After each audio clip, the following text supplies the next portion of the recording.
Baik, bismillahirrahmanirrahim. Assalamualaikum warahmatullahi wabarakatuh. Alhamdulillah alladzi bi ni'matihi tatimmus shalihat. Wassalatu wassalam ala Rasulillah wa ala alihi wa sahbihi wa walah. Asyhadu an la ilaha illallah wahdahu la syarikalah wa asyhadu anna Muhammadan abduhu wa rasuluh. Amma ba'd, ibu sekalian, jamaah musalla ar-raudhah Monang Maning dan Pasar Bali yang dimuliakan oleh Allah. Alhamdulillah hari ini kita memasuki tanggal 23 Muharram ya, 23 Muharram. Jadi tinggal sepekan lagi kita akan meninggalkan bulan Muharram ini. Mudah-mudahan di bulan Muharram ini kita isi banyak kegiatan ibadah. Ya, baik itu sholat sunnahnya, kemudian puasanya, kemudian juga sedekahnya. Ya, mudah-mudahan amal ibadah kita diterima oleh Allah Subhanahu wa taala. Salawat salam kita limpahkan kepada junjungan Nabi kita Nabi Muhammad SAW beserta keluarganya, ya, sahabat-sahabatnya dan para pengikutnya. Ya, mudah-mudahan kita pun diberikan petunjuk oleh Allah Subhanahu wa taala untuk senantiasa meneladani beliau. Ikhwas sekalian rahimani wa rahimakumullah. Kita insyaallah sebelum memasuki kitab Hisnul Muslim dari muqaddimah ini, ya, ada beberapa pembahasan sedikit lagi, yaitu tentang perintah berdoa, ya, kemudian keutamaan zikir, ya. Baru setelah itu kita akan sama-sama praktek ini, terutama dari keseharian kita dari bangun tidur sampai mau tidur. Nah, ketika mau praktek ini harus ada partner. Antum misalnya dengan ini berdua, antum sebelahnya berdua. Jadi ketika nanti kita datang itu sudah ada setoran hafalan antar antum sendiri. Ya, antum cari teman yang terdekat untuk ya hafalan doa ini. Ya. Karena kalau enggak dipaksa, enggak akan nambah-nambah doa itu. Doa dari ya TK sampai dewasa, mau tidur Allahumma apa? Doanya itu Bismika Allahumma amut wa ahya. Ya Allah, dari TK, dari cucunya sampai sekarang begitu aja doanya. Enggak berubah-ubah, enggak berkembang-kembang. Nah, artinya kita harusnya kita harus ya memasakkan diri. Kita satu ini doa ini. Sekarang kan sudah banyak aplikasi doa. Jadi kalau ya Anda enggak punya, download aja aplikasi apa doanya, itu yang paling enak di ini kan, apa doanya. Kemudian antum berazam ya bersama partnernya antum, yaitu untuk ayo kita ngapal ini. Jadi datang itu jangan nunggu setiap Selasa, nanti kelamaan. Jadi kalau bisa setiap antum datang berjamaah ini antum hafalan. Ya, kemudian diajak orang-orang rumah juga. Istri antum, kemudian anak-anak antum, ayo nak berdoa ini. Jadi dengan seperti ini insya Allah ya buku semua tentang doa-doa itu kita akan kuasai. Ya. Nah, ini beberapa ringkasan sebenarnya dari pembahasan, ya, yaitu perintah berdoa. Ya. Sebagaimana yang Allah firmankan di dalam beberapa ayatnya di surah Al-Baqarah, di surah Al-A'raf, dan di surah Ghafir. Di surah Al-Baqarah Allah berfirman, wa idza sa'alaka ibadi anni fa inni qarib ujibu da'watad da'i idza da'an falyastajibu li wal yu'minu bi la'allahum yarshudun. Kalau hambaku bertanya tentang aku, wahai Muhammad, katakanlah aku itu dekat, aku akan mengabulkan semua permintaan hamba-hambaku bila mana dia berdoa, bila mana dia memohon kepadaku. Tapi penuhi syaratku. Waliyastajibu li wal yu'minu bi. Apa syaratnya? Ini syarat-syaratnya berdoa itu. Yang pertama itu adalah yaitu memenuhi segala tuntutan dari Allah Subhanahu wa taala. Apa tuntutan Allah? Tuntutan Allah itu cuma dua saja. Ya, laksanakan perintahnya, jauhi larangannya. Ya, kemudian yang ketiga apa? Wal yu'minu bi. Ya, dan dia hanya beriman kepadaku. La'allahum yarshudun, agar mereka ini dibimbing untuk mendapatkan apa yang diminta. Ya, apa yang diminta. Ya, di surah Al-Baqarah ayat 186 ini kata Ibnu Qayyim Az-Jauziyah rahimahullah, ada etikanya berdoa, ada syaratnya berdoa. Apa etikanya berdoa itu? Allah ingin mengajarkan kepada kita, yaitu dulu kan ya kewajiban kita baru hak. Laksanakan apa yang ya menjadi ya kewajiban kita. Apa itu kewajiban kita? Ya, seluruh perintahnya kita kerjakan, seluruh larangannya ya kita tinggalkan. Itu kewajiban. Baru kita menuntut hak kita kepada Allah Subhanahu wa taala. Ya, Allah Subhanahu wa taala memberikan contoh di ayat ini. Allah mengatakan apa? Ya, yaitu aku akan mengabulkan seluruh permintaan hamba. Ini adalah kewajiban Allah, tapi Allah nggak bisa kita perintah. Ini loh ya kata Allah, ini aku melaksanakan kewajibanku. Padahal tidak ada yang memerintahku. Kemudian Allah baru menuntut haknya. Padahal Allah juga tidak membutuhkan hak. Ya. Haknya Allah adalah untuk diibadahi. Hakullah alal ibad, didahulukan. Ya, Allah tidak butuh, tapi Allah ini. Ya, dari sini diajarkan oleh Allah Subhanahu wa taala kepada kita sebagai hamba-Nya, yaitu laksanakan kewajiban, baru kita menuntut hak kita. Kemudian di surah ya Ghafir atau surah Al-Mu'min. Surah Ghafir nama lainnya Al-Mu'min. Kalau kalian antum buka mushaf, tidak ada judulnya surah Ghafir, itu nama lainnya Mu'min, Al-Mu'min. Ayat 60. Ya, kata Allah Subhanahu wa taala, wa qala rabbukum ya wa qala rabbukum ud'uni astajib lakum. Dan Tuhan kalian berfirman kepada kalian, berdoalah kalian kepadaku, maka aku akan mengabulkan ya, seluruh permintaan kalian. Innal ladzina yastakbiruna an ibadati ya sayadkhuluna jahannama dakhirin. Sungguhnya orang-orang yang sombong, orang-orang yang tidak mau minta kepada Allah Subhanahu wa taala, ya, kata Rasulullah SAW, lam yas'alillah ya ghadiba alaih. Siapa yang tidak pernah memohon ya berdoa kepada Allah atau meminta kepada Allah, Allah akan murka kepadanya. Orang-orang yang sombong, dia tidak mau meminta ya kepada Allah. Kemudian dia tidak apalagi kemudian dia beribadah kepada Allah Subhanahu wa taala. Maka kata Allah, Allah akan campakkan mereka ini ke neraka yang hina. Ya, ke neraka yang hina. Kemudian juga di surah Al-A'raf ya, ayat 55 dan ayat 56. Yaitu etika juga berdoa. Ud'u rabbakum tadarru'an wa khufyah. Ya. Berdoalah kalian kepada Tuhanmu dengan merendah diri dan suara yang lembut. Ini tidak usah pakai speaker berdoa. Iya kan? Itu berdoa pakai speaker mau pengumuman sama tetangga antum.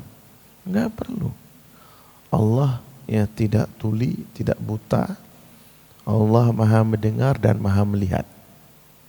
Yang Sami'ul Basir. Allah maha mendengar dan maha melihat. Ya. Jadi diperintah oleh Allah untuk berdoa, yaitu dalam keadaan merendahkan diri kita, dan kemudian ya dalam keadaan dengan suara yang lembut. Innahu la yuhibbul mu'tadin. Allah tidak suka kepada orang-orang yang melampaui batas. Ya, disuruh perintah berdoa cukup dengan khusyuk, dan hanya kita yang tahu apa yang kita minta. Ada doa masalah, ada doa ibadah. Doa ibadah di dalam sholat kita. Doa masalah yaitu apa? Semua kita punya permasalahan yang berbeda-beda.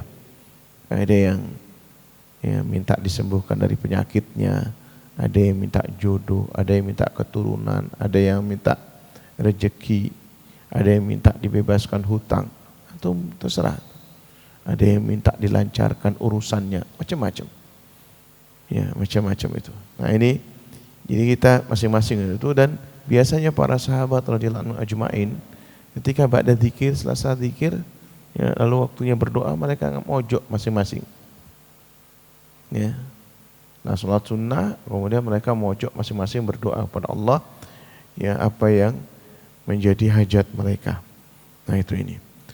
Kemudian wala tufsidu fil ardi ba'da islahiha, ya, wad'u khaufa wa tama'a.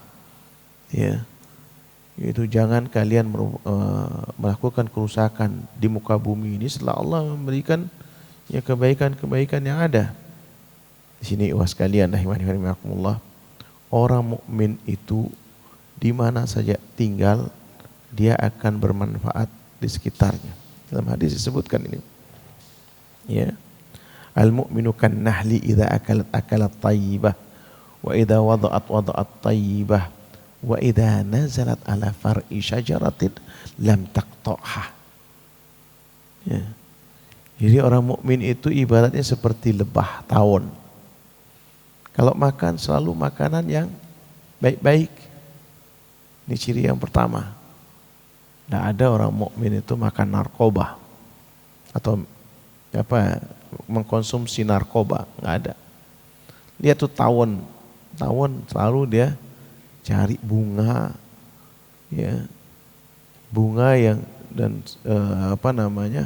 bunga yang bermanfaat untuk dia. Antum ada yang bisnis lebah di sini, ada bisnis madu, ada yang bisnis madu nih. Nanti bisnis madu, tapi ternak lebah enggak? Oh, Masya Allah.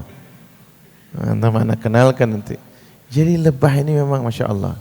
Kenapa kemudian oleh Rasulullah SAW itu diibaratkan orang mukmin itu seperti lebah?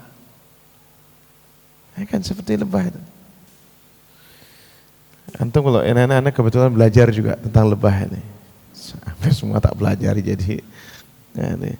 Jadi ingin tahu juga dengan teman-teman. Ada Pak Ismail yang punya Balihani itu. Ya, Ismail itu Masya Allah. Anda belajar dari dia. Jadi satu lebah itu, satu kotak itu. Itu isinya tahu lebah itu. Isinya ratunya lebah satu. Kemudian yang lainnya itu rakyatnya tuh. Jadi ratunya satu rakyat. Rakyatnya ini jumlahnya dalam satu kotak 20.000 sampai 30.000-an. Jadi jumlahnya itu. Dan satu kotak ini dia tidak akan tertukar dengan pemimpinnya. Enggak akan tertukar. Dan dia bisa mencium baunya induknya ini sampai jarak 5 kilo. Ya kan? Dari sini ya kenapa disebut al-mu'minu kan nahli. Jadi ya, anak belajar gini. Jadi anak tahu tuh kayak ini. Jadi kalau misalnya sekarang ini musim apa karena ini buah ini? Musim duren, ditaruh ke sana. Jadi lebahnya itu Ditaruh di sekitar itu, dia akan mencari ya, durian. Jadi pohon durian itu membantu ya penyerbukan. Nih ya, dan makan kemudian membantu penyerbukan. Makan dia dari bunganya itu. Ya, dari bunga. Dan yang paling mahal namanya ini yang jenis manuka. Itu yang paling mahal, madu yang paling mahal. Ya, Anda pernah lihat di New Zealand itu. 1 kilonya 25 juta. Tuh orang tajir aja ya. Kalau kita enggak kelas.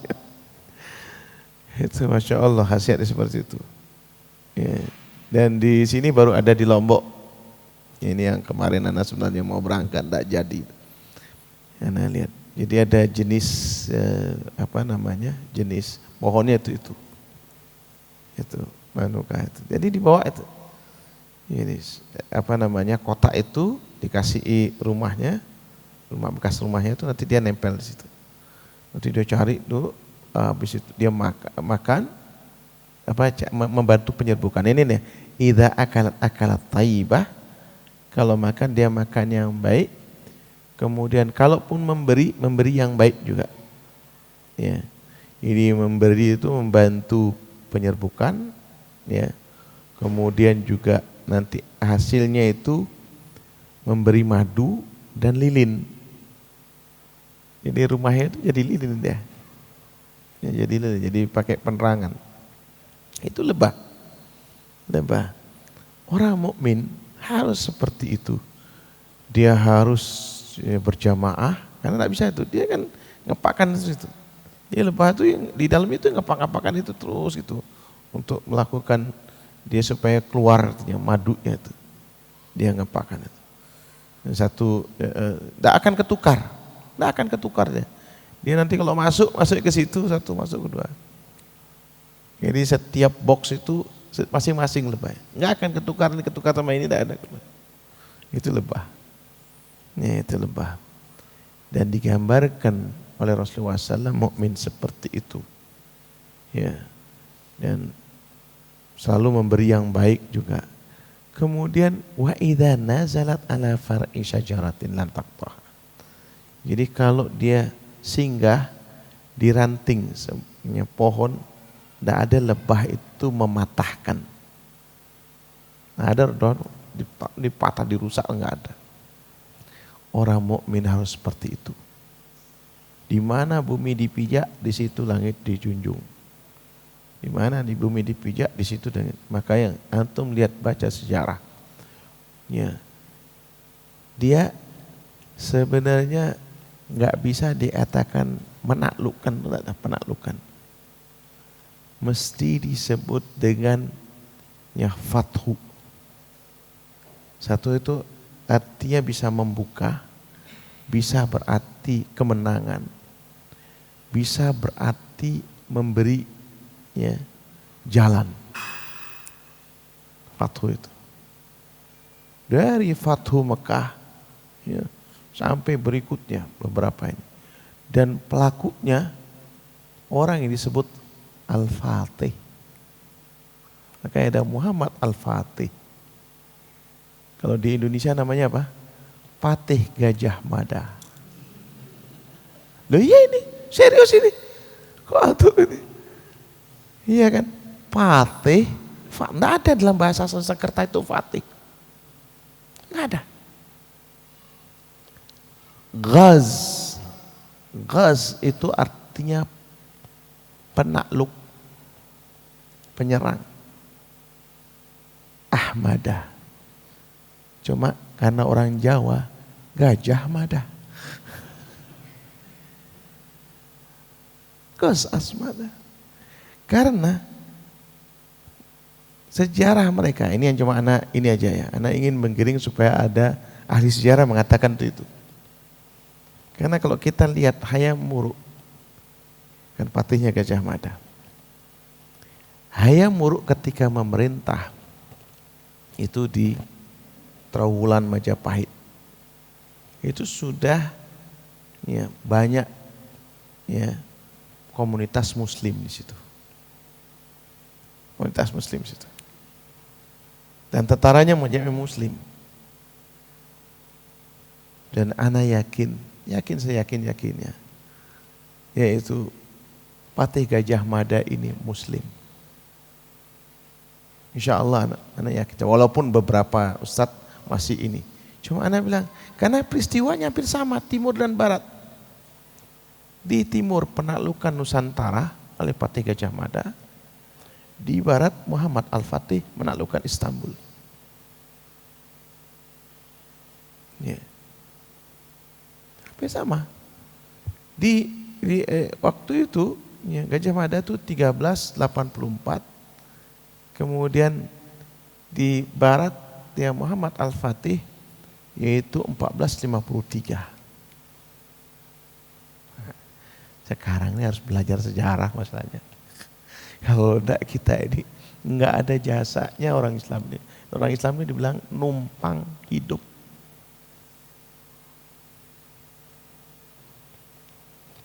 Dan coba antum baca ya, afwan ini, mohon maaf ini kalau antum kisahnya Mahabharata.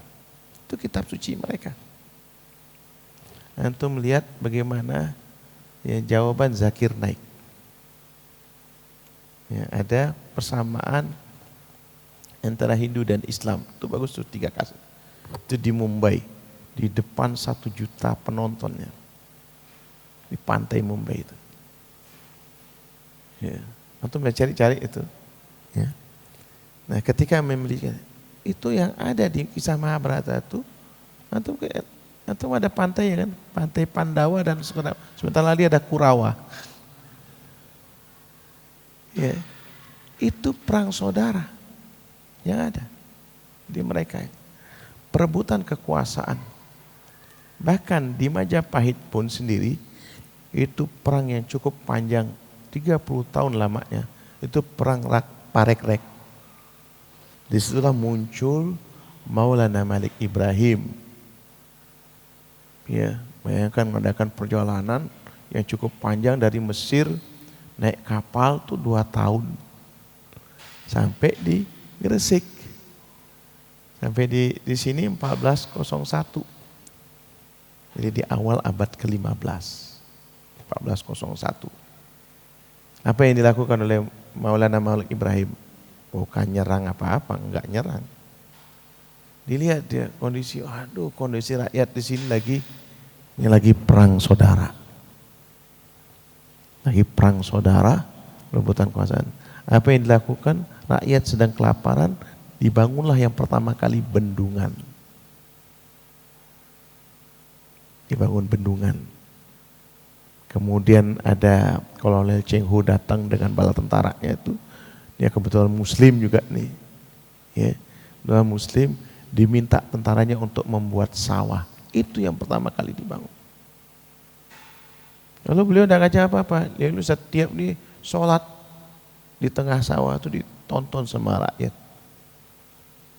Ya, tonton sama rakyat itu, lihat apa itu, kita minta sama Tuhan kita. Jadi banyak orang, ajari saya juga bagaimana caranya berdoa. Ini berdoa nih pas nih, babnya berdoa. Jadi minta kepada Allah. Berdoa. Akhirnya minta diajarkan. Pelan-pelan masuk Islam semua banyak. Jadi ikhwas sekalian rahimakumullah, ini perlu kita belajar tentang sejarah.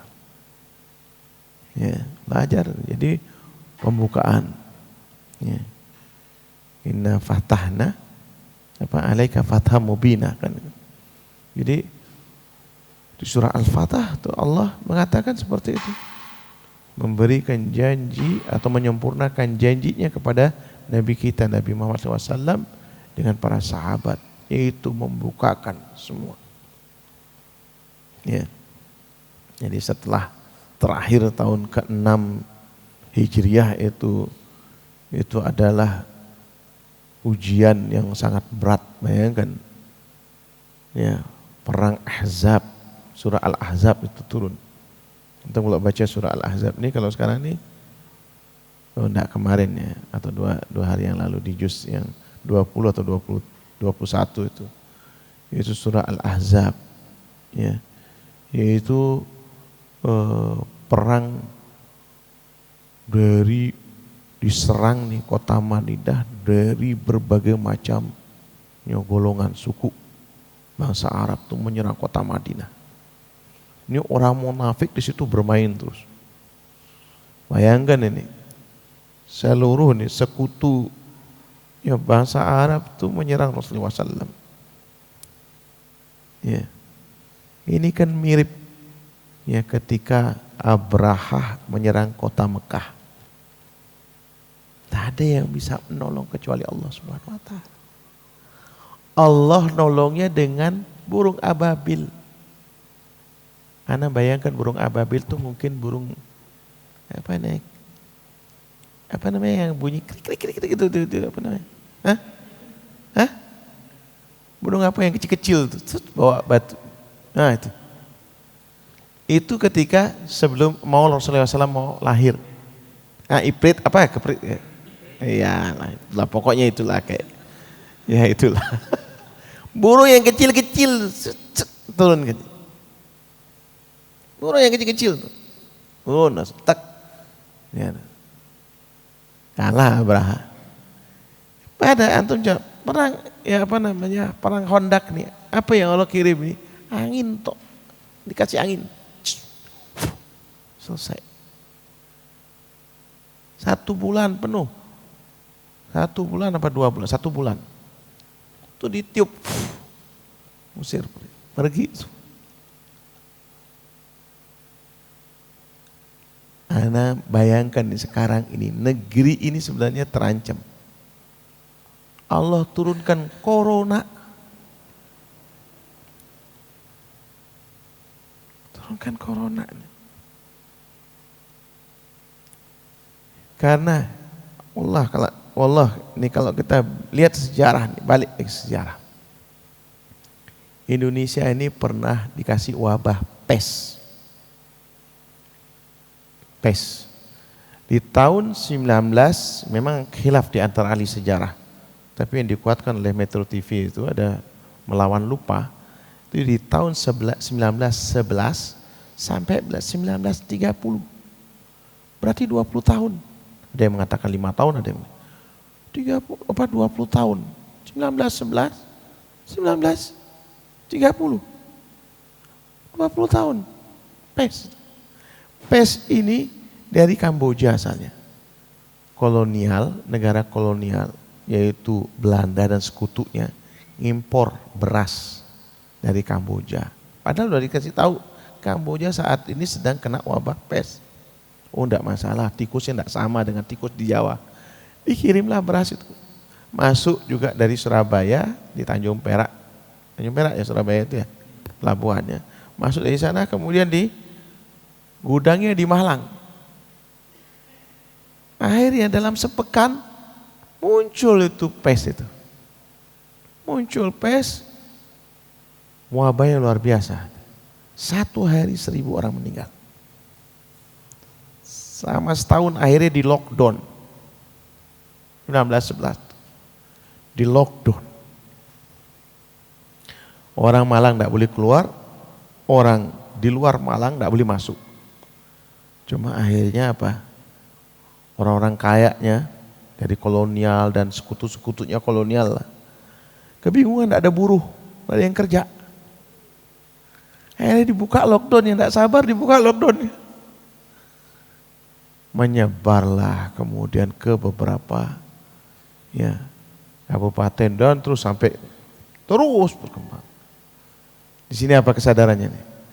Ternyata orang-orang Belanda ketika itu nggak mau ngasih obat kepada orang pribumi. Akhirnya muncullah rasa kebangsaan. Tadinya kulonuun terus, apa istilahnya? Apa kulonuun ya Pak? Atau kalau mempersilahkan orang masuk terus orang asing disuruh masuk terus. Disuruh masuk terus, enggak taunya orang asing ini kurang ajar ini. Muncullah kemudian pertama kali Sarekat Islam ya oleh Tadinya sudah vakum nih. 1905 Haji Saman Hudi ya, mendirikan Sarekat Dagang Islam. 1906 ya, menjadi Sarekat Islam. Udah vakum sampai 1905, baru muncul lagi di 1912. Ya, lalu dibawa ke notaris. Dulu sudah ada notaris. Belanda diakui sama Belanda. Muhammadiyah akhirnya juga ya muncul, Muhammadiyah kayak Ahmad Dahlan dalam pendidikannya, ini dalam politiknya semua. Kemudian habis itu ya 1914 Al-Irsyad muncul. Kemudian Persis 1923. Kemudian muncul lagi 1926. Itu rentan waktu 20 tahun itu. Dari belasan sampai 20-an. Karena kesadaran, oh tidak bisa kita biarkan bahasa asing ini selalu dia ini muncul. Nanti kemudian Sumpah Pemuda 1928 akhirnya semangat untuk merdeka. Wallahu a'lam. Ya, anak kok nganturnya jauh ini, padahal anak mau bahas ini nih tentang doa ini. Jadi ya, wallahu a'lam, semuanya itu pasti ada hikmah di balik itu semua. Jadi corona ini barangkali ada hikmah di balik itu. Allahu a'lam, kita tidak tahu. Nah ini mas sekalian. Maka di sini mas sekalian, jadi perintah berdoa. Apa yang ini yang dijelaskan oleh ini ya, oleh Syekh di sini, ada perintah berdoa, ada syarat-syaratnya doa, ada 5 ya, penghalangnya ijabah ya, penghalangnya ijabah. Kemudian ada yang ada 6. Kemudian kemarin juga kita bahas ya, adab berdoa ya, ada 21 etikanya berdoa. Mudah-mudahan antum bisa memiliki buku ini sebenarnya. Terus kemudian ada 34 ya, waktu, kondisi dan situasi ya, yang di dalamnya ada ijabah ya, doa itu diijabahi. Ada tempat-tempatnya doa yang diijabahi. Kemudian ya, doa-doa yang mustajab ya, ada 21 doa, insyaallah kita akan bahas ini. Kemudian nah sekarang yang ini yang kita mau bahas ini, yaitu apa yang paling penting harus dimohonkan seseorang hamba kepada Allah Subhanahu wa taala. Pertama kali yang paling penting yaitu minta petunjuk pada Allah Subhanahu wa taala. Yang paling penting adalah minta petunjuk. Karena memang ketika Allah menurunkan Nabi Adam dan istrinya ya, alaihi salam wa radhiyallahu anha, istrinya, oleh Allah Subhanahu wa taala ya, Allah katakan qalah bita ya, minha jami'ah, turun kalian semuanya ya, ba'dukum li ba'din adu ya, sebagian dari sebagian kalian itu adalah musuh. Fa imma ya'tiyannakum minni hudam ya, maka ya, jika datang kepadamu petunjuk daripadaku ya, famanittaba'a hudaya fala yadhillu wa la yashqa, maka kita disuruh mencari petunjuk tersebut. Jadi minta petunjuk. Orang yang mendapatkan petunjuk dan mengikuti petunjuk Allah Subhanahu wa taala, dia tidak akan tersesat dan tidak celaka. Ya. Wa man a'rada an dzikri fa innalahu ma'isyatan dhanka wa nahsyuruhu yaumal qiyamati a'ma. Siapa yang kemudian menentang, dia tidak mau mengingatku, kata Allah Subhanahu wa taala, maka baginya kehidupan yang sempit. Ya, kehidupan yang sempit. Kemudian mereka aku kumpulkan, kata Allah Subhanahu wa taala, di hari kiamat ya, dalam keadaan buta. Jadi ikhwas sekalian rahimakumullah ya, lalu bagaimana kita berdoa meminta kepada Allah Subhanahu wa taala petunjuk ini ya, Allahumma inni as'alukal huda wat tuqa wal afaf wal ghina. Jangan kita lepas minta ya kepada Allah Subhanahu wa taala doa ini. Doa pendek sekali. Allahumma inni as'aluka huda. Ya Allah ya Tuhan kami, aku minta kepada Engkau ya Allah petunjuk. petunjuk ya, ya huda ini ya, petunjuk ini hidayah namanya. Hidayah ini ada hidayatul taufik dan ada hidayatul rusyd. Hidayatul taufik Allah yang memberikan. Allah yang memberikan. Alhamdulillah kita diberikan oleh Allah atau diselamatkan oleh Allah ya, yaitu diberikan keimanan. Wa ma kana linafsin an tu'mina illa biidznillah. Tidaklah seseorang itu beriman kecuali berdasarkan izin dari Allah Subhanahu wa taala. Bayangkan antum, barangkali antum ada yang lahir di sini. Ini mayoritas non muslim. Kita kemudian dipilihkan oleh Allah ya, menjadi orang yang beriman. Iman ini berdasarkan izin dari Allah Subhanahu wa taala. Alhamdulillah kita sudah beriman. Alhamdulillah kita sudah muslim. Insyaallah ya, jaminannya surga. Ya, jaminannya surga. Walaupun nanti ada yang dicuci di neraka. Namanya istilahnya jahannamiyun. Alumni neraka. Ya. Jadi naudzubillah min dzalik ya. Ya, jangan sampai kita masuk neraka dulu kemudian mudah-mudahan kita masuk surga semuanya kan gitu. Iya kan. Ini ya jaminan tuh. Kemudian setelah kita masuk dalam keadaan beragama Islam, alhamdulillah kita diberikan petunjuk oleh Allah Subhanahu wa taala untuk mempelajari sunnahnya. Banyak orang yang tersesat. Yang belajar dia tidak tahu siapa yang mau dijadikan guru. Tahu siapa yang menjadikan guru. Alhamdulillah kita diarahkan kemudian oleh Allah Subhanahu wa taala ya untuk belajar kepada para ulama. Ya. Nah ini was sekalian rahimani rahimakumullah. Ini di antaranya. Ya. Ya. Ada hidayah terus yaitu minta petunjuk. Antum punya profesi apa? Belajar. Belajar ya profesi yang antum ya ditekuni. Apa kelebihan yang antum punya ditekuni. Insya Allah ya Allah akan memberikan rezeki kita lewat apa yang kita mampu. Kalau seperti itu ditekuni. Belajar apa saja. Jadi jangan kemudian kesana kemari tekuni aja. Antum Cina itu kelebihannya di situ. Ya, karena punya tetangga Cina tuh di Gajah Mada itu. Dari dulu jualannya itu sampai sekarang dia jual itu. Enggak berubah-ubah. Ya, enggak berubah-ubah. Ditekuni. Ya, ditekuni sampai dia ahli. Ini petunjuk ya, ini petunjuk. Kemudian wattuqa. Ya, ketakwaan dan juga kehati-hatian. Makna tuqa ini artinya ketakwaan dan kehati-hatian. Ya, di dalam ya, bermuamalah baik berinteraksi sama muslim pada non muslim atau bermuamalah dengan bisnis kita ini. Jangan sampai dari ya, nyenggol-nyenggol yang haram. Ya. Kemudian wal afaf. Wal afaf ini artinya iffah, ini kehormatan diri kita. Kita yang paling susah kan menjaga diri kita agar hidup terhormat. Itu paling susah. Paling susah. Hidup terhormat itu paling susah. Ya, maka kita kadang-kadang harus ya minta nasihat. Minta nasihat.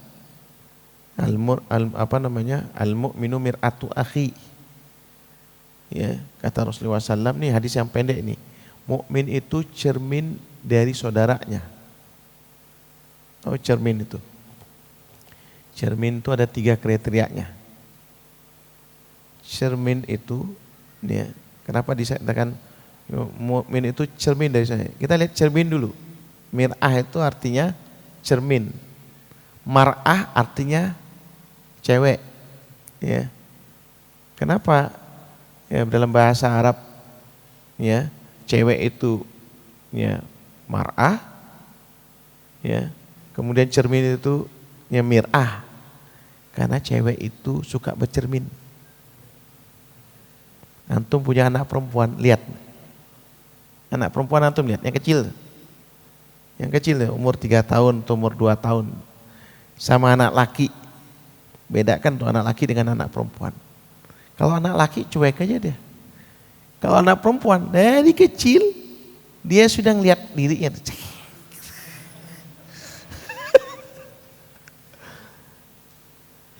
Anak perempuan tuh kayak gitu. Coba aja antum lihat kalau punya cucu nih, lihat. Oh iya betul ya. Dia suka dari kecil.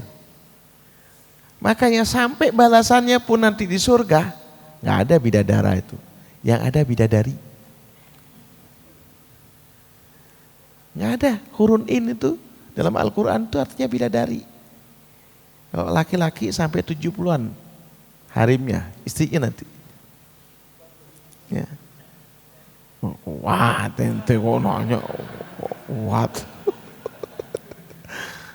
Ya. Tapi kalau perempuan, nggak ada dia. Lalu apa? Wah, ini ya, pahalanya dia paling cantik di antara bidadari yang ada. Dia yang paling cantik nanti. Itu pahalanya dia. Balik lagi nih biar fokus ini nyaplir nih. Yang ngajak nyaplir itu kan antum. Nyaplir itu antum. Jadi ya. Jadi bagaimana kriteria cermin tuh? Coba cermin itu. Nama ini diibaratkan sahabat sejati itu seperti cermin. Cermin, kalau ente datang ada enggak yang ngusir ente? Ada enggak cermin? Ente jelek. Ente muka ente ya. Masih nilainya masih 1 atau 0 ente nilainya. Enggak ada kan cermin seperti itu. Jadi udah ada orang cermin muka ente jelek, enggak boleh ngaca sama anak, enggak boleh. Itu sahabatnya sejati itu seperti itu. Kalau ada yang curhat kepada kita, enggak boleh ente. Itu sahabatnya sejati. Dia pasti akan diterima. Kemudian cermin itu dia tidak pernah mujamalah. Tidak pernah cari muka. Dia selalu mengatakan apa adanya. Nah, afwan ya, dia bilang ente ini masih ada tarik matanya. Iya kan? Ente masih belepotan di sini nih. Dia cermin mengatakan sahabat sejati itu seperti itu. Ini ciri yang kedua. Ciri yang ketiga, cermin itu ya, dia pinter nyimpen rahasia. Nggak ada dia misalnya nanti sudah selesai di cermin ini. Kemudian dia ngomong sama sebelahnya, tadi si fulan curhat sama Ana. Ana kasih tahu rahasianya. Ada enggak cermin seperti itu? Nggak ada. Makanya sama Rasulullah SAW diberikan gambaran seperti itu. Jadi kita ini perlu nasihat. Untuk apa? Menjaga kehormatan kita ini. Terakhir, wal ghina. Ya. Padahal masih 1 ini, padahal ada 9 ini. Ya. Ya, wal ghina. Wal ghina itu artinya hidup kaya. Dan yang terpenting kaya ini bukan kaya harta. Yang dimaksud adalah ghinanun nafs, kaya hati. Ya, karena kalau kaya harta itu sahabat tuh cuma 70-an orang. Miliarder di sekitar Rasulullah SAW cuma 70-an sahabat. Yang sisanya yaitu ini tidak punya rata-rata. Ya, tapi mereka Masya Allah ya, mereka tidak terpengaruh dengan dunia ini. Nah ini ikhwas sekalian, mudah-mudahan ada manfaatnya. Kurang lebihnya minta maaf. Subhanakallahumma wa bihamdika asyhadu an la ilaha illa anta astaghfiruka wa atubu ilaik. Assalamualaikum warahmatullahi wabarakatuh.